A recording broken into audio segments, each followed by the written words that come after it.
Hello everyone, welcome back to A Wild Approach. My name is Macy Lou, and in today's episode, we are going to be talking about 5 unexpected butterfly garden must-haves. Number 1 is windbreaks. We don't really talk about this enough, but butterflies really need windbreaks in the garden. Have you ever noticed that you don't see as many butterflies flying around on a windy day? Ever wonder why? Well, they don't really like to fly in the wind. There are butterfly houses that you can buy, but word on the street is they don't really use those. Grasses are pretty easy to implement within your prairie planting. You can use the matrix method. You can put them in groups of 3s, 5s, 7s, and 9s, depending on the size of the grasses and the size of your garden. Number 2 is shade. All too often, we're told that we need to make our gardens in some kind of completely full sun space. Butterflies need lots and lots of sun, but they also need a little bit of shade from time to time, especially in the most brutal months of summer. And I've seen butterflies multiple times sheltering within a shrub or a tree to get some shade. I know, it's just not something we really hear about a lot, but it's true. Even though butterflies really need the heat in order to fly properly and in order to function properly, they also can get a little bit overheated, and it's not for very long. I mean, they just go into the shade for just a few moments and they're good, but you know, it helps, and they just need that quick little pick-me-up, that quick little dose of shade to get them going again and get them feeling good again. And with climate change and everything else going the way that it is with heat and drought and things like that, it really makes sense to add some level of shade in your garden, no matter what your size garden is.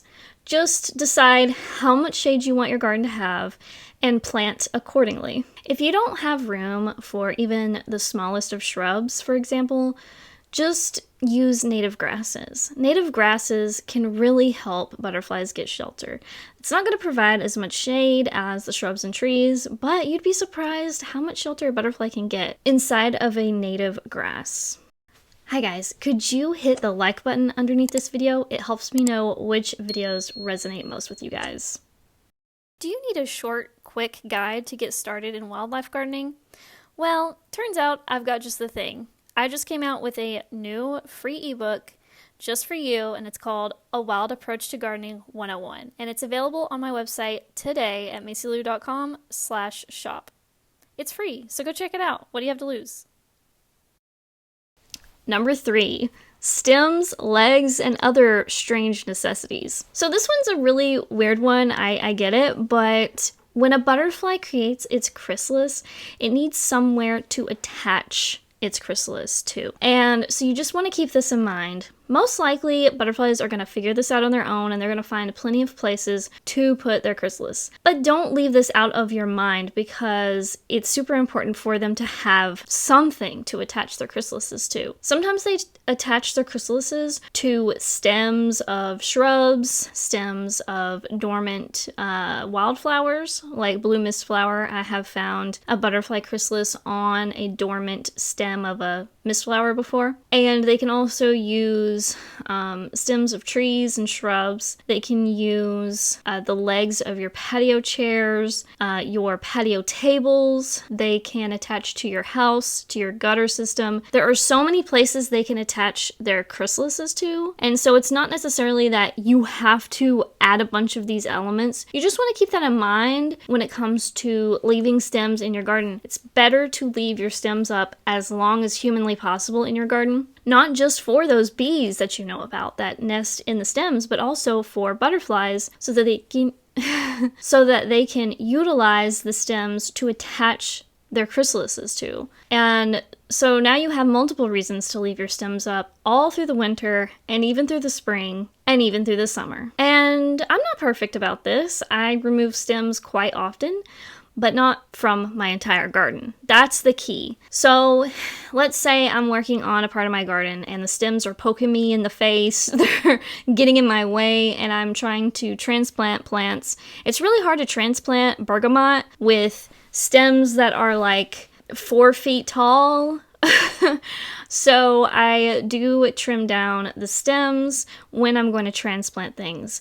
And if I'm creating a new space and stems are poking at me, I do cut them down, but I leave stems in other areas of the garden that I am not touching. And so that is something to keep in mind. It's not all or nothing. It's not like you can't trim any of your stems ever, but it's also not the opposite of that, which is you have to trim all your stems back to the ground. Like, neither of those really needs to be where you're at. You kind of want to be somewhere in the middle where you're only really trimming things when you really have to trim them.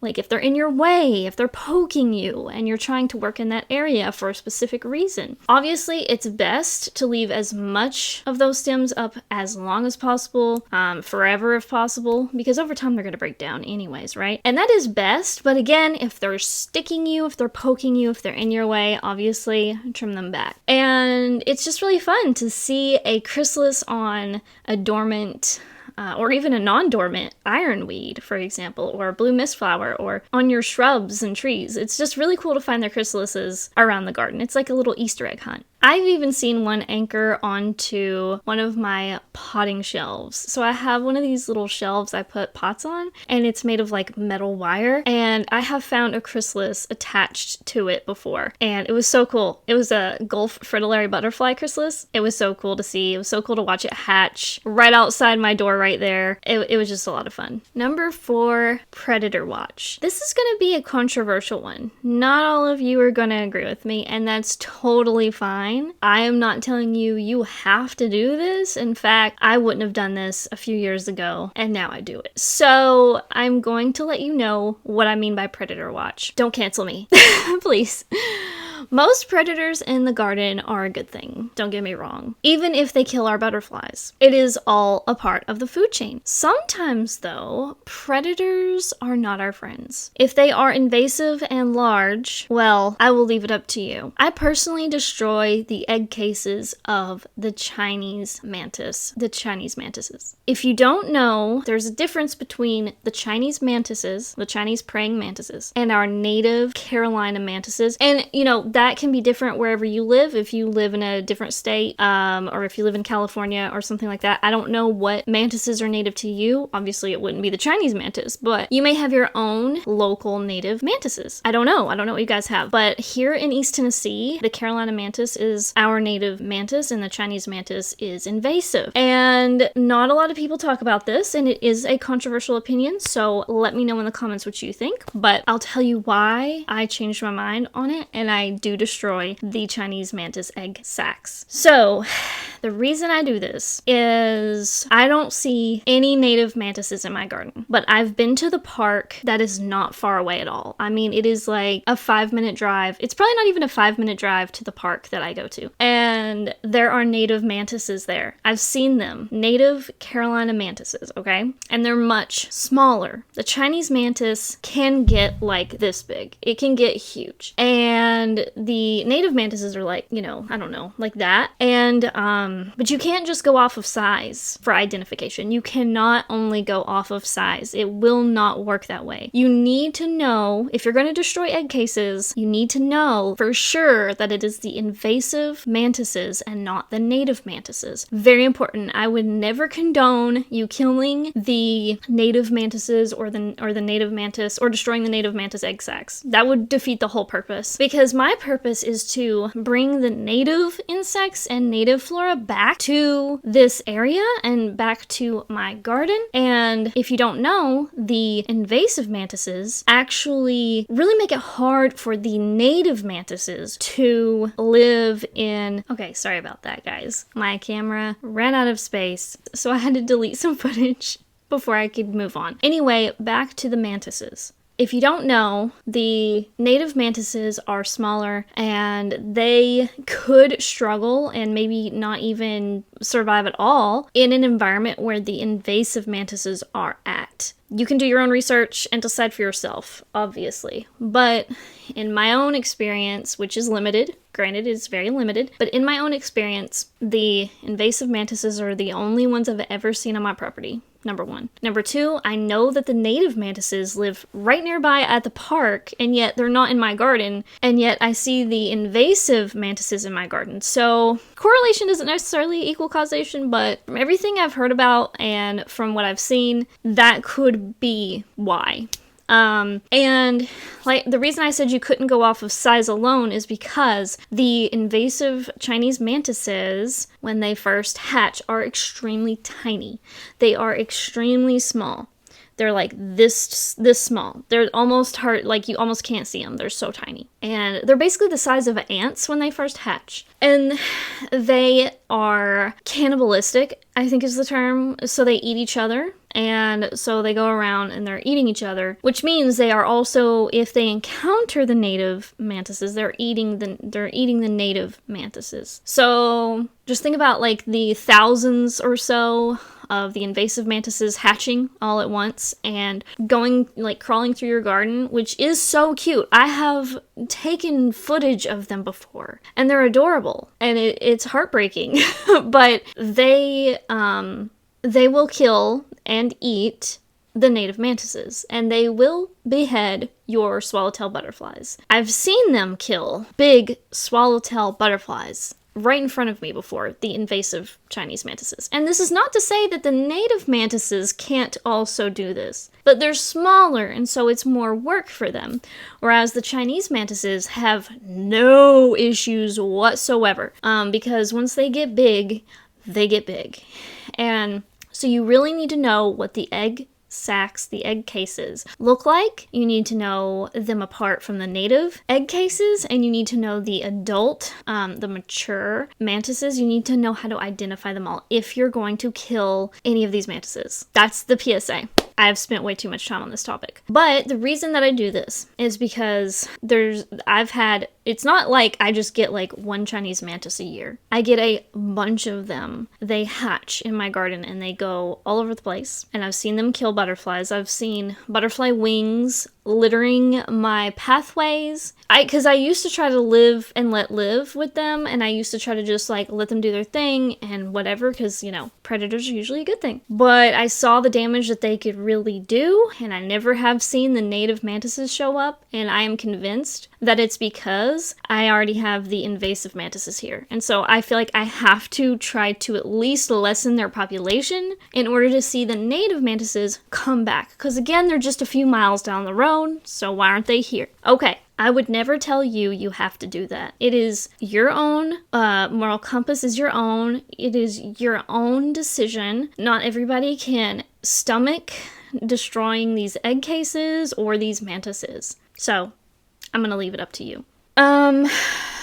And I think that is everything. Oh, the egg cases, you can submerge them in water and just make sure that you keep them submerged in water for a lengthy time. You can't just like dunk them in water and then be like, okay, they're destroyed. No. And some people use them as fire starters in like a fire pit. So there are ways to do it. Don't do what I did one year and dunk them in water, submerge them in water, but they're not quite all the way under the water. Like if they're halfway in the water, and then bring them inside your house, because you will accidentally hatch hundreds, I guess, mantises in your house. I've accidentally done that before. And they were just like crawling on my floor, on my walls.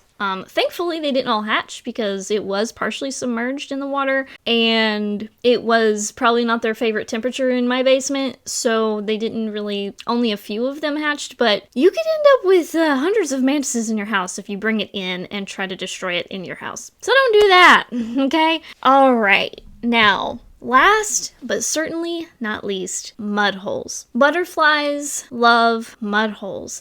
I did mention this in one of my recent butterfly videos, but I didn't go into a ton of detail about it. I just kind of gave an overview of how to create your own little mud hole, kind of just out of like a plate or a dish or a one of those pot drainage dishes. I forget what they're called. It's a saucer. That's what it's called.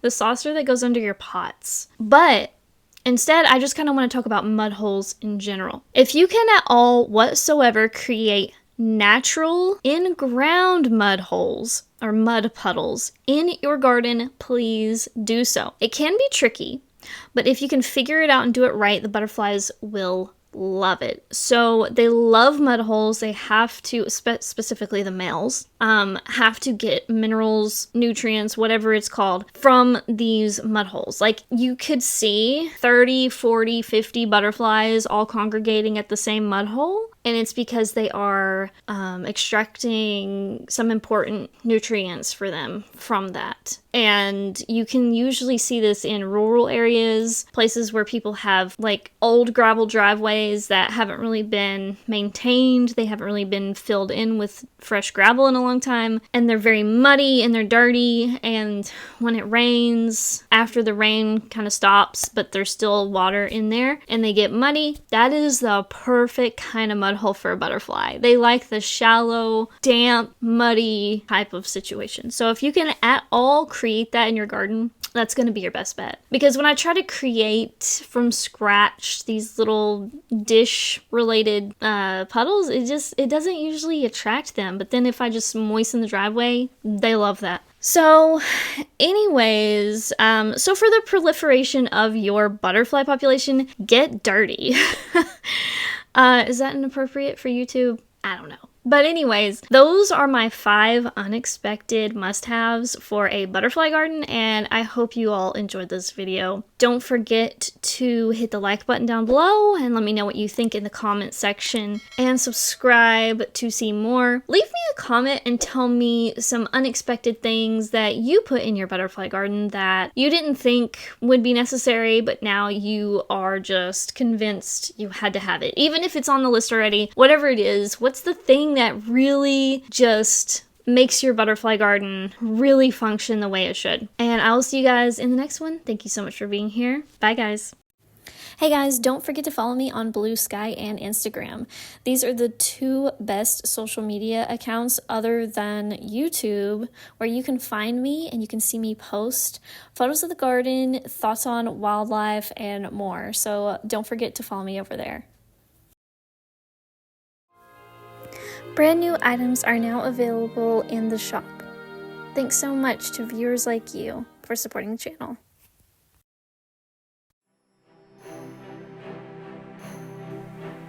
To support the channel, like the video, comment, and subscribe.